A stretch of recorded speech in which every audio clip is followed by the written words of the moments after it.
A new report is out. It says India's medical inflation stands at 14%. India's cost of hospitalization has more than doubled in the last 5 years. 55% of all hospitalizations in India are financed through household savings.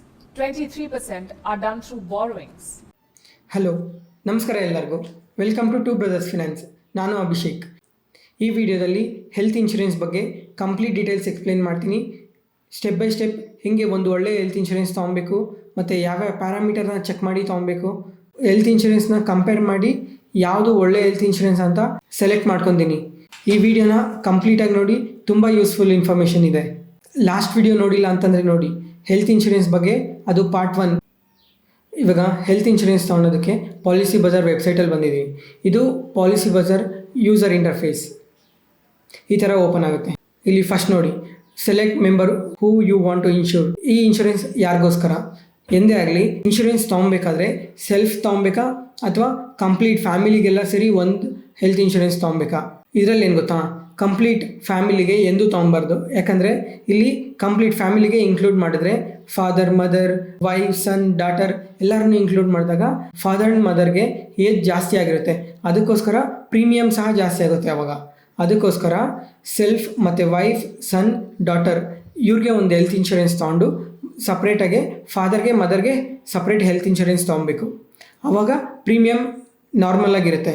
ಇಲ್ಲ ಎಲ್ಲರಿಗೂ ಸೇರಿ ಒಂದೇ ತೊಗೊಂಡ್ರೆ premium ಅನ್ನೋದು ಜಾಸ್ತಿ ಆಗುತ್ತೆ. ಇವಾಗ ನಾನು ಸೆಲ್ಫ್ ಮಾತ್ರ ಕ್ಲಿಕ್ ಮಾಡ್ತಾ ಇದ್ದೀನಿ. ಇಲ್ಲಿ ಏಜ್ನ ಮೆನ್ಷನ್ ಮಾಡಿ. ನನಗೆ ಬೆಂಗಳೂರು ಹತ್ರ ಇದೆ, ಅದಕ್ಕೋಸ್ಕರ ಬೆಂಗಳೂರನ್ನ ಸೆಲೆಕ್ಟ್ ಮಾಡ್ತಾ ಇದ್ದೀನಿ.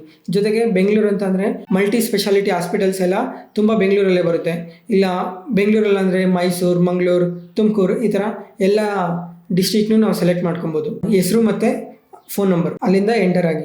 ಇವಾಗ ಇಲ್ಲಿಂದ ತುಂಬ ಇಂಪಾರ್ಟೆಂಟ್, ಕ್ಲೀನಾಗಿ ಕೇಳಿಸ್ಕೊಳ್ಳಿ. ಮೆಡಿಕಲ್ ಹಿಸ್ಟ್ರಿ, ನಿಮ್ಗೇನಾದರೂ ಎಕ್ಸಿಸ್ಟಿಂಗ್ ಇಲ್ನೆಸ್ ಇದೆಯಾ? ಇವಾಗ ಮುಂಚೆ ಏನಾದರೂ diabetes, blood pressure, surgery, thyroid, asthma, ಬೇರೆ ಏನಾದರೂ ಡಿಸೀಸ್ ಏನೇ ಇದ್ದರೂ ಸಹ ಮೆನ್ಷನ್ ಮಾಡಿ. ಯಾಕಂದರೆ ಇವಾಗ ಮೆನ್ಷನ್ ಮಾಡಿಲ್ಲ ಅಂತಂದರೆ ನೀವು ಇನ್ಶೂರೆನ್ಸ್ ಕ್ಲೈಮ್ ಮಾಡಿದಾಗ ಯಾವುದೇ ಕಾರಣಕ್ಕೂ ಇನ್ಶೂರೆನ್ಸ್ ಕ್ಲೈಮ್ ಆಗಲ್ಲ. ಅವರು ಇನ್ಶೂರೆನ್ಸ್ ಕೊಡೋದಕ್ಕೂ ಮುಂಚೆ ಪ್ರತಿಯೊಂದನ್ನು ಚೆಕ್ ಮಾಡ್ತಾರೆ. ನಿಮ್ಗೇನು ಪ್ರಾಬ್ಲಮ್ ಇದೆ, ಯಾವಾಗಿಂದ, ಯಾಕೆ ಈ ಥರ ಆಗಿದ್ದು ಇವಾಗ ಸಡನ್ನಾಗಿ ಅನ್ನೋದನ್ನು ಪ್ರತಿಯೊಂದನ್ನು ಅವರು ಚೆಕ್ ಮಾಡಿದ ಮೇಲೇ ಹೆಲ್ತ್ ಕ್ಲೈಮ್ ಕೊಡೋದು. ಅಲ್ಲಿವರೆಗೂ ಯಾವುದೇ ಕಾರಣಕ್ಕೂ ಕ್ಲೈಮ್ ಕೊಡಲ್ಲ. ಎಂದೇ ಆಗಲಿ ಹೆಲ್ತ್ ಇನ್ಶೂರೆನ್ಸ್ ತೊಗೊಳೋದಕ್ಕೂ ಮುಂಚೆ ಯಾವುದೇ ಕಾರಣಕ್ಕೂ ಒಂದು ಸುಳ್ಳು ಹೇಳ್ಬಾರ್ದು. ಈ ಥರ ಯಾವುದೇ ಸಮಸ್ಯೆ ಇಲ್ಲ ಅಂತಂದರೆ ನನ್ ಆಫ್ ದಿಸ್ ಅಂತ ಕೊಡಿ. ಹೆಲ್ತ್ ಇನ್ಶೂರೆನ್ಸಲ್ಲಿ ಏಜ್ ಸೆಲೆಕ್ಟ್ ಮಾಡ್ಕೊಬೇಕಾದ್ರೆ ಏಜ್ ರಿಸ್ಟ್ರಿಕ್ಷನ್ಸ್ ಯಾವುದೂ ಇರಲ್ಲ. 90 ದಿನ ಮಗುವಿಂದ 100 ವರ್ಷದವರೆಗೂ ಹೆಲ್ತ್ ಇನ್ಶೂರೆನ್ಸ್ ಕೊಡ್ತಾರೆ. ಆದರೆ ಏಜ್ ಜಾಸ್ತಿ ಆಗ್ತಾ ಆಗ್ತಾ ಪ್ರೀಮಿಯಮ್ ಸಹ ಜಾಸ್ತಿ ಆಗ್ತಾ ಹೋಗುತ್ತೆ. Does your office provide health insurance for you? ಸ್ವಲ್ಪ ಕಾರ್ಪೊರೇಟ್ ಕಂಪ್ನೀಸ್ ಮತ್ತು ಗೌರ್ಮೆಂಟ್ ಎಂಪ್ಲಾಯೀಸ್ ಇವ್ರಿಗೆಲ್ಲ ಕಂಪ್ನಿ ಕಡೆಯಿಂದನೇ ಹೆಲ್ತ್ ಇನ್ಶೂರೆನ್ಸ್ ಕೊಡುತ್ತೆ. ಆ ಹೆಲ್ತ್ ಇನ್ಶೂರೆನ್ಸಲ್ಲಿ ನಾವು ಚೆಕ್ ಮಾಡ್ಕೊಬೇಕು, ಇದು ಎಷ್ಟು ಕವರ್ ಆಗುತ್ತೆ, ನಮಗೆ ಏನೆಲ್ಲ ಬೆನಿಫಿಟ್ಸ್ ಸಿಗುತ್ತೆ, ಮತ್ತು ಇದು ಫ್ಯೂಚರ್ಗೆ ವರ್ಕ್ ಆಗುತ್ತಾ ಇಲ್ವಾ ಅಂತ. ಯಾಕಂದರೆ ಈ ಕಾರ್ಪೊರೇಟ್ ಹೆಲ್ತ್ ಇನ್ಶೂರೆನ್ಸಲ್ಲೆಲ್ಲ ಕ್ರಿಟಿಕಲ್ ಇಲ್ನೆಸ್ ಅಂದರೆ ತುಂಬ ಖರ್ಚಾಗೋ, ಇವಾಗ ಕ್ಯಾನ್ಸರ್ ಆಗಲಿ, ಇಲ್ಲ ಬ್ರೈನ್ ಪ್ರಾಬ್ಲಮ್ ಆಗಲಿ, ಹಾರ್ಟ್ ಸರ್ಜರಿ, ಇಂಥ ದೊಡ್ಡ ದೊಡ್ಡ ಕಾಯಿಲೆಗೆಲ್ಲ ಇದರಲ್ಲಿ ಕವರ್ ಆಗಲ್ಲ. ತುಂಬ ಬೇಸಿಕ್ ಇರುತ್ತೆ. ಅದಕ್ಕೋಸ್ಕರ ಚೆಕ್ ಮಾಡಿಕೊಂಡು ಒಂದು ಹೊಸ ಹೆಲ್ತ್ ಇನ್ಶೂರೆನ್ಸ್ನ ತಗೊಳ್ಳಿ. ಯಾಕಂದರೆ ಇವಾಗ ಹೆಲ್ತ್ ಇನ್ಶೂರೆನ್ಸ್ ಇದು ಸಾಕಾಗುತ್ತೆ. ಆದರೆ 50 ಇಯರ್ಸ್, 55, 60 ಇಯರ್ಸ್ ಹಿಂಗೆ ಏಜ್ ಜಾಸ್ತಿ ಆಗ್ತಾ ಇದ್ದಂಗೆ ಪ್ರಾಬ್ಲಮ್ಸ್ ಅನ್ನೋದು ಜಾಸ್ತಿ ಆಗ್ತಾ ಹೋಗುತ್ತೆ. ಯಾಕಂದರೆ ಮೆಡಿಕಲ್ ಇನ್ಫ್ಲೇಷನ್ ಅನ್ನೋದು ತುಂಬ ಜಾಸ್ತಿ ಆಗ್ತಾ ಹೋಗುತ್ತೆ. ಈಗಲೇ 14% ಇನ್ಫ್ಲೇಷನ್ ಇದೆ. ಅದಕ್ಕೋಸ್ಕರ ಒಂದು ಚೆಕ್ ಮಾಡಿಕೊಂಡು ಒಂದು ಒಳ್ಳೆ ಹೆಲ್ತ್ ಇನ್ಶೂರೆನ್ಸ್ ತೊಗೊಳ್ಳಿ. ಇಲ್ಲಿ ನನಗೆ ಆಫೀಸಿಂದ ಯಾವುದೇ ಹೆಲ್ತ್ ಇನ್ಶೂರೆನ್ಸ್ ಇಲ್ಲ, ಅದಕ್ಕೆ ನಾನು ನೋ ಅಂತ ಕ್ಲಿಕ್ ಮಾಡ್ತೀನಿ. ಇವಾಗ ಇಲ್ಲಿ ತೋರಿಸ್ತಾ ಇದೆಯಲ್ಲ 79 ಪ್ಲ್ಯಾನ್ಸ್ ತೋರಿಸ್ತಾ ಇದೆ ನಾನು ಕೊಟ್ಟಿರೋ ಡೀಟೇಲ್ಸ್ ಪ್ರಕಾರ. ಇಲ್ಲಿ ನನ್ನ ಪ್ರೊಫೈಲ್ನ ಎಡಿಟ್ ಮಾಡ್ಕೊಬೋದು. ಏನೇ ಚೇಂಜಸ್ ಇದ್ದರೂ ಇಲ್ಲಿ ಮತ್ತೆ ಚೇಂಜ್ ಮಾಡ್ಕೊಳ್ಳಿ. ಇಲ್ಲಿ ಫಸ್ಟ್ ಕ್ವಿಕ್ ಫಿಲ್ಟರ್ಸ್ ಇದನ್ನು ನೋಡಿಬಿಡೋಣ ಬನ್ನಿ. ಇವಾಗ ಕ್ಯಾಶ್ಲೆಸ್ ಹಾಸ್ಪಿಟಲ್, ಆದಷ್ಟು ಕ್ಯಾಶ್ಲೆಸ್ ಹಾಸ್ಪಿಟಲ್ನ ಸೆಲೆಕ್ಟ್ ಮಾಡ್ಕೊಳ್ಳಿ. ನೀವು ಅಡ್ಮಿಟ್ ಆದಾಗ ನಿಮಗೆ ಯಾವುದೇ ಥರದ ಸಪ್ರೇಟ್ ಬಿಲ್ ಆಗಲಿ ಬರಲ್ಲ. ಡೈರೆಕ್ಟಾಗಿ ಪ್ರತಿಯೊಂದನ್ನು ಇನ್ಶೂರೆನ್ಸ್ ಕಂಪ್ನಿನೇ ಕಟ್ಟುತ್ತೆ. ಹಾಸ್ಪಿಟಲ್ಗೆ ಮತ್ತು ಇನ್ಶೂರೆನ್ಸ್ ಕಂಪ್ನಿಗೆ ಟೈಅಪ್ ಇರುತ್ತೆ. ಅದಕ್ಕೋಸ್ಕರ ಮತ್ತು ಇದನ್ನು ಹೆಂಗೆ ಕ್ಲೈಮ್ ಮಾಡಬೇಕು ಅಂತ ಅಂದರೆ, ಇವಾಗ ನೀವೇನೋ ಹಾಸ್ಪಿಟಲ್ಗೆ ಜಾಯ್ನ್ ಆಗ್ತೀರಾ, ಜಾಯ್ನ್ ಆಗಿ ಯಾರಿಗೆ ಗೊತ್ತಾಗುತ್ತೆ ಹೆಂಗೆ ಬಂದು ನಮಗೆ ಬಿಲ್ಸ್ ಎಲ್ಲ ಕ್ಲಿಯರ್ ಮಾಡ್ತಾರೆ ಅಂತಂದರೆ, ಎಕ್ಸಾಂಪಲ್ ನಾಳೆ ಸರ್ಜರಿ ಇದೆ ಅಂದ್ಕೊಳ್ಳಿ, 1-2 ಡೇಸಿಂದನೇ ಇನ್ಶೂರೆನ್ಸ್ ಕಂಪ್ನಿಗೆ ಕಾಲ್ ಮಾಡಿ ಈ ಥರ ಸರ್ಜರಿ ಇದೆ ಅಂತ ಅವ್ರಿಗೆ ಹೇಳಿದ್ರೆ, ಯಾವ ದಿನ ಹಾಸ್ಪಿಟಲ್ಗೆ ಹೋಗ್ತಾ ಇದ್ದೀರಾ ಯಾವ ಹಾಸ್ಪಿಟಲ್ ಅಂತ ಎಲ್ಲನೂ ನಿಮ್ಮ ಹತ್ರ ಇನ್ಫಾರ್ಮೇಷನ್ ತಗೊಂಡು ಅವರು ಆ ದಿನ ಬಂದು ನಿಮಗೆ ಕಂಪ್ಲೀಟ್ ಏನಿದೆ ಬಿಲ್ನ ಅದನ್ನೆಲ್ಲ ಕ್ಲಿಯರ್ ಮಾಡಿಕೊಟ್ಟು ಹೋಗ್ತಾರೆ. ಇನ್ನೊಂದು ಎಕ್ಸಾಂಪಲ್ ಏನು ಗೊತ್ತಾ, ಇವಾಗ ಸಡನ್ನಾಗಿ ಆಕ್ಸಿಡೆಂಟ್ ಆಯಿತು. ಆಕ್ಸಿಡೆಂಟ್ ಆಗ್ತಿದ್ದಂಗೆ ಹಾಸ್ಪಿಟಲ್ಗೆ ಜಾಯ್ನ್ ಆಗ್ತೀರಾ. ಜಾಯ್ನ್ ಆಗಿ ಒಂದು 2-3 ಅವರ್ಸ್ ಗ್ಯಾಪಲ್ಲಿ ನೀವು ಯಾವಾಗಾದರೂ ಇನ್ಶೂರೆನ್ಸ್ ಕಂಪ್ನಿಗೆ ಕಾಲ್ ಮಾಡಿದ್ರೆ ವಿತಿನ್ 30 ಮಿನಿಟ್ಸ್ ಅಥವಾ 1 ಅವರ್ ಒಳಗಡೆ ಕಂಪ್ನಿ ಕಡೆಯಿಂದ ಯಾರಾದರೂ ಒಬ್ಬರು ಬಂದು ನಿಮಗೆ ನಿಮ್ಮ ಡೀಟೇಲ್ಸ್ ಎಲ್ಲ ತಿಳ್ಕೊಂಡು ಇನ್ಶೂರೆನ್ಸ್ನ ಕ್ಲೈಮ್ ಮಾಡಿಕೊಡ್ತಾರೆ. ಅದು ಕ್ಯಾಶ್ಲೆಸ್ ಹಾಸ್ಪಿಟಲ್ ಇದ್ದರೆ ಮಾತ್ರ. ಇಲ್ಲಿ ಕವರ್ ನೋಡಿ, 5 lakhs ಇದೆ, 10 lakhs ಇದೆ, 25 lakhs, 1 crore, 2 crore, 6 crore health insurance ಪಾಲಿಸಿಗಳಿದೆ. ಅದರಲ್ಲಿ ಇವಾಗ ನಾವು ಜನರಲ್ಲಾಗಿ ಎಂದೇ ಆಗಲಿ ಒಂದು 30 lakhs ಹಾಸ್ಪಿಟಲ್ ಬಿಲ್ ಆಗಿದೆ, ಇಲ್ಲ 40 lakhs ಅನ್ನೋದು ತುಂಬ ಜಾಸ್ತಿ. 1 ಕೋಟಿ ಬಿಲ್ ಆಗಿದೆ, 2 ಕೋಟಿ ಬಿಲ್ ಆಗಿದೆ ಅನ್ನೋದು ನಾರ್ಮಲಾಗಿ ಎಂದೂ ಕೇಳಲ್ಲ ನಾವು. ಅದಕ್ಕೋಸ್ಕರ ನಾನಿಲ್ಲಿ 10 lakhsಗೆ ಪಾಲಿಸಿನ ಸೆಲೆಕ್ಟ್ ಮಾಡ್ಕೊತಾ ಇದ್ದೀನಿ. 32% ಪೀಪಲ್ 10 lakhs ಪಾಲಿಸಿನೇ ಸೆಲೆಕ್ಟ್ ಮಾಡ್ಕೊಂಡಿದ್ದಾರೆ. ಮತ್ತು ರೂಮ್ ರೆಂಟ್ ಟೈಪ್, ಇದು ತುಂಬ ಇಂಪಾರ್ಟೆಂಟ್. ಇವಾಗ ಕ್ಲೀನಾಗಿ ಕೇಳಿಸ್ಕೊಳ್ಳಿ. ನೋಡಿ ಇಲ್ಲಿ, no room rent limit, single private room, shared room. ಇದರಲ್ಲಿ ಎಂದೇ ಆಗಲಿ ನೋ ರೂಮ್ ರೆಂಟ್ ಲಿಮಿಟ್ ಅನ್ನೋದನ್ನೇ ಸೆಲೆಕ್ಟ್ ಮಾಡ್ಕೊಬೇಕು. ಯಾಕಂದರೆ ಇವಾಗ ಒಂದೊಂದು ಹೆಲ್ತ್ ಇನ್ಶೂರೆನ್ಸಲ್ಲಿ ಎನಿ ಕ್ಯಾಟಗರಿ ಅಂತನಾದರೂ ಇರುತ್ತೆ, ಇಲ್ಲಾಂದರೆ ನೋ ರೂಮ್ ರೆಂಟ್ ಲಿಮಿಟ್ ಅಂತನಾದರೂ ಇರುತ್ತೆ. ಯಾಕಂದರೆ ಇವಾಗ ಹಾಸ್ಪಿಟಲ್ ಜಾಯ್ನ್ ಆದಾಗ ರೂಮ್ ವೆರೈಟೀಸಲ್ಲಿ single room, AC room, deluxe room, suite room, ಈ ಥರ ತುಂಬ ವೆರೈಟೀಸ್ ಇರ್ತದೆ. ಇಲ್ಲಿ ಸಿಂಗಲ್ ಪ್ರೈವೇಟ್ ರೂಮ್ ಅಂತ ಸೆಲೆಕ್ಟ್ ಮಾಡಿಕೊಂಡು ನಾವು ಡಿಲೆಕ್ಸ್ ರೂಮಲ್ಲೋ ಸ್ವೀಟ್ ರೂಮಲ್ಲೋ ನಾವೇನಾದರೂ ಸ್ಟೇ ಮಾಡಿದ್ರೆ ಬಿಲ್ಸಲ್ಲಿ ಅರ್ಧ ಬಿಲ್ ಅನ್ನೋದು ನೀವೇ ಕಟ್ಟಬೇಕಾಗುತ್ತೆ. ಯಾಕಂದರೆ ಇವಾಗ ಸಿಂಗಲ್ ರೂಮ್ಗೆ 5,000 ಇದೆ ಅಂದ್ಕೊಳ್ಳಿ, ಡಿಲೆಕ್ಸ್ ರೂಮ್ಗೆ 7,000 ಇದೆ ಅಂದ್ಕೊಳ್ಳಿ. 2,000 ಎಕ್ಸ್ಟ್ರಾ ಕಟ್ಟಿದ್ರೆ ಸರಿ ಹೋಗುತ್ತೆ ಅಂತ ಅಂದ್ಕೊಬೋದು. ಆದರೆ ಸಿಂಗಲ್ ರೂಮಲ್ಲಿ ಏನೇನು ಫೆಸಿಲಿಟೀಸ್ ಇದೆ, ಸ್ವೀಟ್ ರೂಮಲ್ಲಿ ಅದ್ರ ಡಬಲ್ ಫೆಸಿಲಿಟೀಸ್ ಕೊಡ್ತಾರೆ ಪ್ರತಿಯೊಂದನ್ನು. ಇವಾಗ ಡಾಕ್ಟರ್ ಕನ್ಸಲ್ಟೇಷನ್ ಆಗಲಿ, ಇಲ್ಲಾಂದರೆ ಡೇ ಟು ಡೇ ಚೆಕಪ್ ಆಗಲಿ, ರೆಗ್ಯುಲರ್ ಚೆಕಪ್ ಇರುತ್ತೆ, 24 hours ನೋಡ್ಕೊಳೋಕೆ ಯಾರೋ ಒಬ್ರು ಇರ್ತಾರೆ. ಇದನ್ನೆಲ್ಲ ಕಾಸ್ಟ್ ಎಲ್ಲ ಮತ್ತೆ ನಿಮ್ಮ ಮೇಲೇ ಹಾಕ್ತಾರೆ. ಅರ್ಧ ಪಾಲಿಸಿಯವ್ರು ಕಟ್ಟಿದ್ರೆ ಇನ್ನು ಅರ್ಧ ನಿಮಗೆ ಕೊಡ್ತಾರೆ, ನೀವು ಕಟ್ಟಬೇಕಾಗುತ್ತೆ ಅಂತ. ಅದಕ್ಕೋಸ್ಕರ ನೋ ರೂಮ್ ರೆಂಟ್ ಲಿಮಿಟ್ನ ಸೆಲೆಕ್ಟ್ ಮಾಡ್ಕೊಬೇಕು. ಪಾಲಿಸಿ ಬೆನಿಫಿಟ್ ನೋಡಿ, ಪ್ರೀ ಹಾಸ್ಪಿಟಲೈಸೇಷನ್ ಕವರ್ಡ್. ಇವಾಗ ಹಾಸ್ಪಿಟಲ್ಗೂ ಮುಂಚೆ ಏನಾದರೂ ಆಗಲಿ, ಆಂಬುಲೆನ್ಸ್ ಕವರ್ ಆಗಲಿ, ಇಲ್ಲ ಬೇರೆ ಏನಾದರೂ ಅಸಿಸ್ಟೆನ್ಸ್ ಇರ್ತದೆ.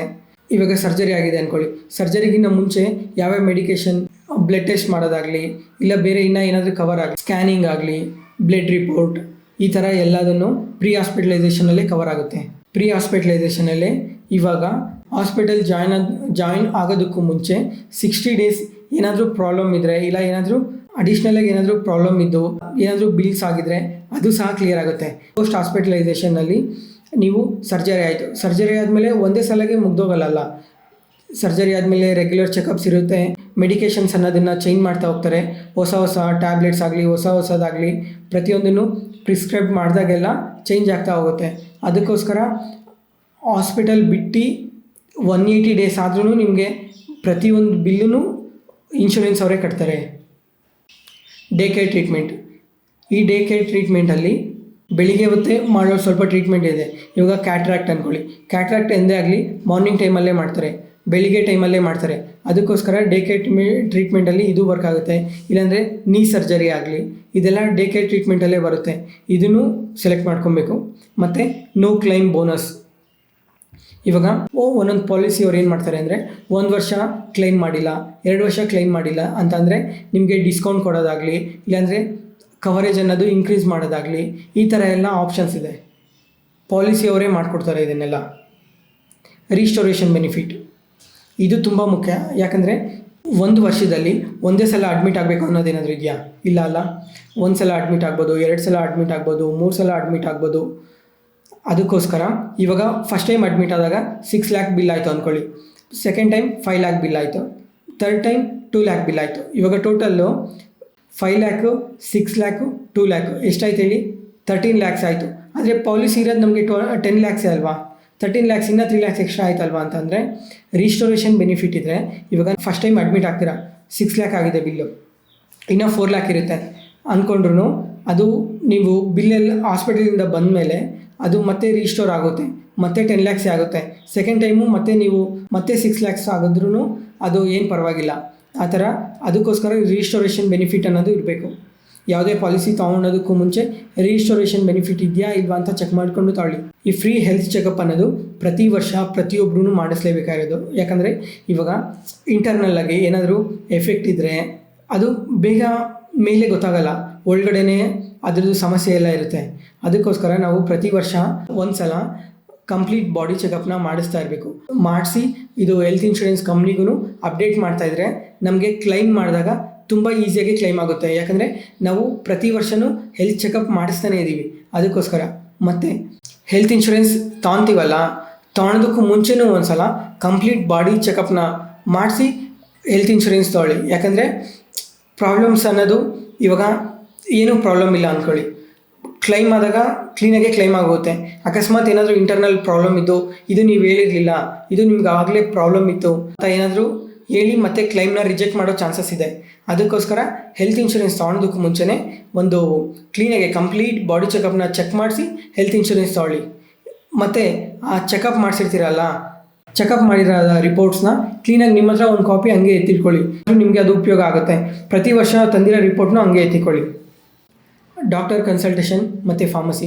ಡಾಕ್ಟರ್ ಕನ್ಸಲ್ಟೇಷನ್ ಇದು ಅಷ್ಟೇ, ಇವಾಗ ಆನ್ಲೈನಲ್ಲಿ ಡಾಕ್ಟರ್ನ ಕನ್ಸಲ್ಟ್ ಮಾಡ್ಬೋದು, ಇಲ್ಲಾಂದರೆ ಡೈರೆಕ್ಟ್ ಹಾಸ್ಪಿಟಲ್ಗೆ ಹೋಗಿ ಡಾಕ್ಟರ್ನ ಕನ್ಸಲ್ಟ್ ಮಾಡ್ಬೋದು. ಈ ಚಿಕ್ಕದಾಗಲಿ. ಮತ್ತು ಫಾರ್ಮಸಿ ಬಿಲ್ಸ್, ಇವಾಗ ತುಂಬ ಮೆಡಿಸಿನ್ಸ್ನ ತೊಗೊಬೇಕಾಗ್ತದೆ. ಇವಾಗ ಯಾವುದೇ ಮೆಡಿಸಿನ್ ಆದರೂ ನೋಡ್ಕೊಳ್ಳಿ, ಎಷ್ಟು ರೇಟ್ ತುಂಬ ಜಾಸ್ತಿ ಆಗಿದೆ. ಒಂದು ಇಂಜೆಕ್ಷನ್ ತೊಗೊಬೇಕಂದ್ರೂ ಇವಾಗ 150-200 ರೂಪೀಸ್ ಕೊಡಬೇಕಾಗ್ತದೆ. ಅಂಥದ್ರಲ್ಲಿ ಬಾಟಲ್ಸ್ ಹಾಕ್ಬೇಕಾಗುತ್ತೆ, ಇಂಜೆಕ್ಷನ್ಸು ಮತ್ತು ಟ್ಯಾಬ್ಲೆಟ್ಸು, ಇದಕ್ಕೆಲ್ಲ ತುಂಬ ಜಾಸ್ತಿ ಆಗುತ್ತೆ. ಅದಕ್ಕೆ ಅದೇನು ಸಹ ಇದರಲ್ಲೇ ಕವರ್ ಆಗ್ತಾ ಹೋಗುತ್ತೆ. ಮೆಟರ್ನಿಟಿ ಕವರ್, ಇಲ್ಲಿ ಮೆಟರ್ನಿಟಿ ಕವರ್ನ ತೊಗೊತೀನಿ. ಮೆಟರ್ನಿಟಿ ಕವರ್ ಅನ್ನೋದು ಏನು ಅಂತ ಮುಂದೆ ಹೇಳ್ತೀನಿ. ಅದನ್ನು ಪ್ರೀಮಿಯಮ್ ಪರ್ ಮಂತ್, ಇದನ್ನು ನೋ ಪ್ರಿಫರೆನ್ಸಲ್ಲೇ ಕೊಡೋಣ. ಯಾಕಂದರೆ ಪ್ರೀಮಿಯಮ್ ನಾವು ಕೊಟ್ಟಿರೋ ಆಪ್ಷನ್ಸಲ್ಲೆಲ್ಲ ಯಾವ ಥರ ಸೆಲೆಕ್ಟ್ ಆಗುತ್ತೆ ಅಂತ ನೋಡಿಕೊಂಡು ಅದ್ರ ಪ್ರಕಾರ ಮಾಡೋಣ. ಪೋರ್ಟಬಿಲಿಟಿ ಎಕ್ಸಾಂಪಲ್, ಇವಾಗ ನಾನು ಹೆಲ್ತ್ ಇನ್ಶೂರೆನ್ಸ್ ತೊಗೊಂಡಿದ್ದೀನಿ. 2 years ಬ್ಯಾಕ್ ನಾನೊಂದು ಹೆಲ್ತ್ ಇನ್ಶೂರೆನ್ಸ್ ತೊಗೊಂಡಿದ್ದೀನಿ. ಆದರೆ ಇವಾಗ ನನಗದು ಇಷ್ಟ ಆಗ್ತಿಲ್ಲ. ಯಾಕಂದರೆ ಸ್ವಲ್ಪ ಹೊಸ ಫೀಚರ್ಸ್ ಬಂದು ನನಗದು ತುಂಬ ಓಲ್ಡ್ ಅನ್ನಿಸ್ತಾ ಇದೆ. ಅದಕ್ಕೋಸ್ಕರ ಇವಾಗ ಆ ಪಾಲಿಸಿನ ಏನಾದರೂ ನಿಲ್ಲಿಸ್ಬಿಟ್ರೆ ನನ್ನ ಪ್ರೀಮಿಯಮ್ ಕಟ್ಟಿರೋದು ವೇಸ್ಟ್ ಆಗುತ್ತೆ, ಜೊತೆಗೆ ವೆಯ್ಟಿಂಗ್ ಪೀರಿಯಡ್ ಸಹ ಹೋಗುತ್ತೆ ನಾನು ಮತ್ತೆ ಹೊಸ ಇನ್ಶೂರೆನ್ಸ್ ತೊಗೊಂಡ್ರೆ. ಅದಕ್ಕೆ ಇವಾಗ ನಾನಿಲ್ಲಿ ಪೋರ್ಟ್ ಎಕ್ಸಿಸ್ಟಿಂಗ್ ಪ್ಲ್ಯಾನ್ ಅಂತ ಇದೆ. ಈ ಪೋರ್ಟ್ ಎಕ್ಸಿಸ್ಟಿಂಗ್ ಪ್ಲ್ಯಾನ್ ಮೇಲೆ ಕ್ಲಿಕ್ ಮಾಡಿ ಹೊಸ ಹೆಲ್ತ್ ಇನ್ಶೂರೆನ್ಸ್ ತೊಗೊಂಡಾಗ ಕವರೇಜ್ ಏನೋ ಸೇಮ್ ಅದೇ ಎಲ್ಲ ಕವರ್ ಆಗುತ್ತೆ. ಜೊತೆಗೆ ವೆಯ್ಟಿಂಗ್ ಪೀರಿಯಡ್, ಇವಾಗ 2 years ಕಟ್ಟಿದ್ದೀನಲ್ಲ, ಅದು ವೇಸ್ಟ್ ಆಗ್ದಂಗೆ ವೆಯ್ಟಿಂಗ್ ಪೀರಿಯಡ್ ಅಲ್ಲಿಂದನೇ ಕೌಂಟ್ ಆಗ್ತಾ ಹೋಗುತ್ತೆ ಮುಂದಕ್ಕೆ. ಅದಕ್ಕೋಸ್ಕರ ಪೋರ್ಟ್ ಎಕ್ಸಿಸ್ಟಿಂಗ್ ಪ್ಲ್ಯಾನ್ನ ತೊಗೊಬೇಕು. ಯಾವ ಥರ ಅಂದರೆ, ಇವಾಗ ಸಿಮ್ ಕಾರ್ಡ್ ನೋಡಿ, ಇವಾಗ ಸಿಮ್ ಏನಾದರೂ ನಿಮ್ಗೆ ಇಷ್ಟ ಆಗಲಿಲ್ಲ, ಅದೇ ನಂಬರೇ ಇರಬೇಕು ಅಂತಂದರೆ ಒಂದು ಕಂಪ್ನಿಯಿಂದ ಇನ್ನೊಂದು ಕಂಪ್ನಿಗೆ ಚೇಂಜ್ ಮಾಡ್ತೀರಾ, ಸಿಮ್ಮು ಪೋರ್ಟ್ ಆಗುತ್ತೆ. ಅದೇ ಥರನೇ ಹೆಲ್ತ್ ಇನ್ಶೂರೆನ್ಸಲ್ಲೂ ಪೋರ್ಟ್ ಮಾಡಿ ಚೇಂಜ್ ಮಾಡ್ಕೊಬೋದು ನೀವು. ಇವಾಗ ಹೆಲ್ತ್ ಇನ್ಶೂರೆನ್ಸ್ ತೊಗೊಂಡಿದ್ದೀರಾ, ನಿಮ್ಗೆ ಆ ಹೆಲ್ತ್ ಇನ್ಶೂರೆನ್ಸ್ ಇಷ್ಟ ಇಲ್ಲ, ಜೊತೆಗೆ ಹೆಲ್ತ್ ಇನ್ಶೂರೆನ್ಸ್ ತೊಗೊಬಾರ್ದು, ಇವಾಗ ಸದ್ಯಕ್ಕೆ ತೊಗೊಬಾರ್ದು ಅಂತ ಅಂದ್ಕೊಂಡ್ರು ಸಹ ಹೆಲ್ತ್ ಇನ್ಶೂರೆನ್ಸ್ ತೊಗೊಂಡು 15 ದಿನಕ್ಕೇ ಅವ್ರಿಗೆ ಕಾಲ್ ಮಾಡಿ ನಮಗೆ ಹೆಲ್ತ್ ಇನ್ಶೂರೆನ್ಸ್ ಇಷ್ಟ ಇಲ್ಲ ಅಂತ ಅಂದರೆ ನಿಮ್ಮ ದುಡ್ಡು ನಿಮಗೆ ರೀಫಂಡ್ ಮಾಡ್ತಾರೆ. Maternity covered after 2 years, 3 years, 4 years ಇದೆ. ಇವಾಗ ನೋ ಪ್ರಿಫರೆನ್ಸ್, ಇದ್ರ ಮೇಲೆ ಕ್ಲಿಕ್ ಮಾಡ್ತೀನಿ. ಯಾಕಂದರೆ ಮೆಟರ್ನಿಟಿ ಇನ್ಶೂರೆನ್ಸ್ಗೆ ಕಂಪ್ಲೀಟಾಗಿ ಒಂದೇ ಸಲ ಎಲ್ಲನೂ ಎಕ್ಸ್ಪ್ಲೇನ್ ಮಾಡ್ತಾ ಹೋಗ್ತೀನಿ. ಅದಕ್ಕೋಸ್ಕರ ಮತ್ತು ಎಕ್ಸಿಸ್ಟಿಂಗ್ ಇಲ್ನೆಸ್ಗೂ 1 year, 2 year, 3 year ಈ ಥರ ಕವರ್ ಇದೆ.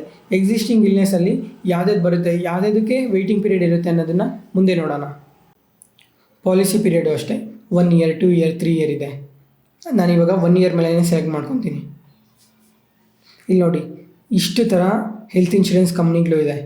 ಯಾವ ಹೆಲ್ತ್ ಇನ್ಶೂರೆನ್ಸ್ ಬೆಸ್ಟ್ ಅಂತ ಇವಾಗ ತೋರಿಸಿರೋ ಪ್ರತಿಯೊಂದು ಪ್ಯಾರಾಮೀಟರಲ್ಲೂ ನೋಡಿಕೊಂಡು ಚೆಕ್ ಮಾಡಿ ಯಾವುದಾದ್ರೂ ಒಂದು ಹೆಲ್ತ್ ಇನ್ಶೂರೆನ್ಸ್ನ ತಗೊಳ್ಳಿ. ಹೆಲ್ತ್ ಇನ್ಶೂರೆನ್ಸ್ ಅನ್ನೋದು ಪ್ರತಿಯೊಬ್ಬರಿಗೂ ಇರಲೇಬೇಕಾಗಿರೋದು. ಅದಕ್ಕೋಸ್ಕರ ಇವಾಗ ನೆಕ್ಸ್ಟ್ ಪಾರ್ಟ್ಗೆ ಹೋಗೋಣ ಬನ್ನಿ.